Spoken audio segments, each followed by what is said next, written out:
Good day, sir. My name is Lance Raven Emapili. I am from BSIS 3A. This video is for my subject, data mining. In today's technology, data privacy is a big issue.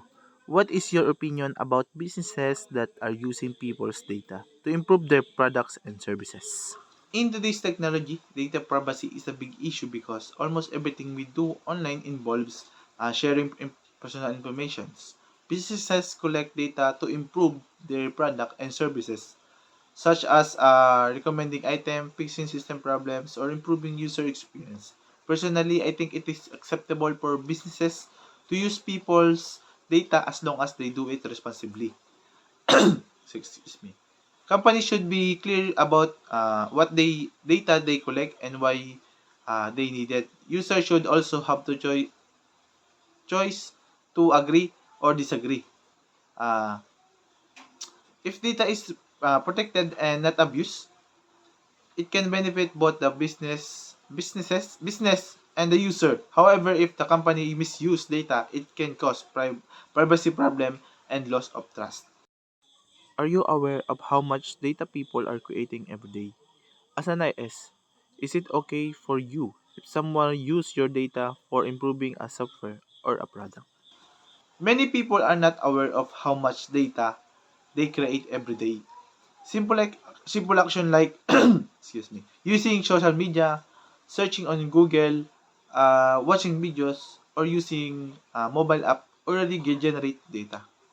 As an information system student, I understand how valuable this data is for improving software and systems. For me, it is okay if my data is used to improve a product or software as long as my privacy is respected. Companies should secure my data and not use for harmful purposes. When data is used ethically, it helps developers improve performance, fix bugs, and provide better user experience.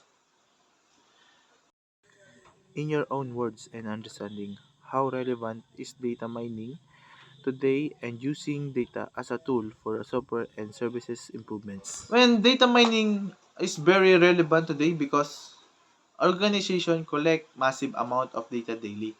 Raw data alone does not have much value unless it is analyzed properly.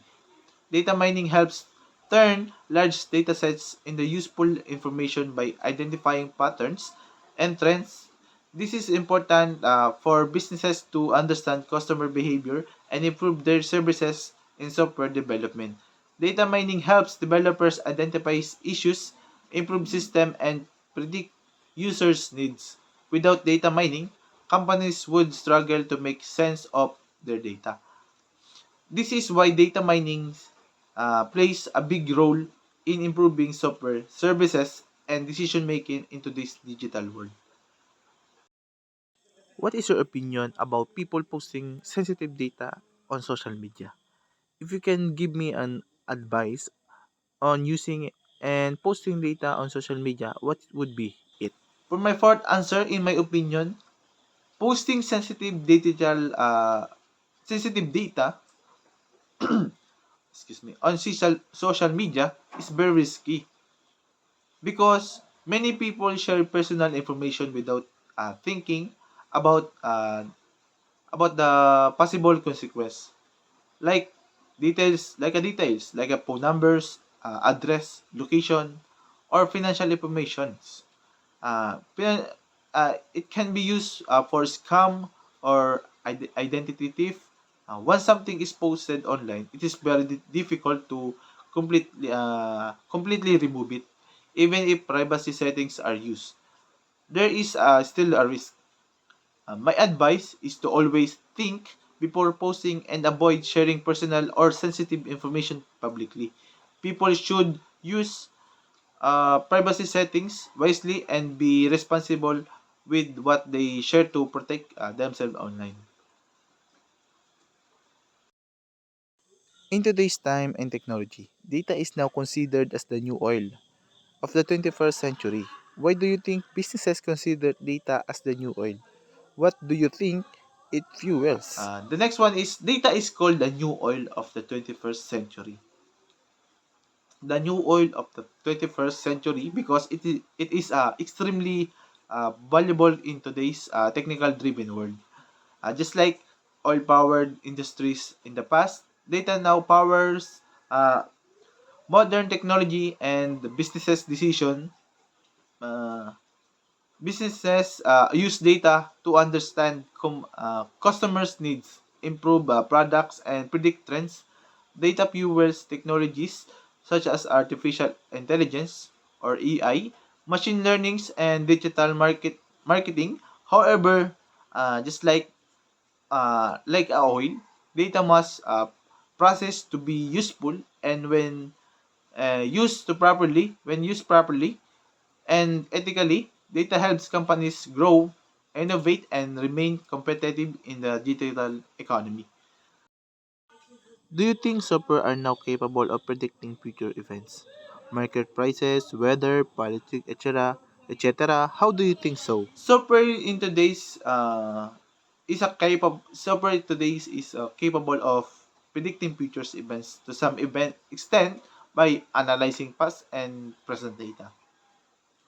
For example, weather forecast, yung kay Kuya Kim. Uh, Traffic prediction and market trends. This system use algorithm and patterns found in historical data to make prediction. However, prediction are not always accurate because unexpected event can happen. Factors such as data quality and sudden changes can affect results. Excuse. In my opinion, software prediction are helpful tools for planning and decision making, but they should not be relied on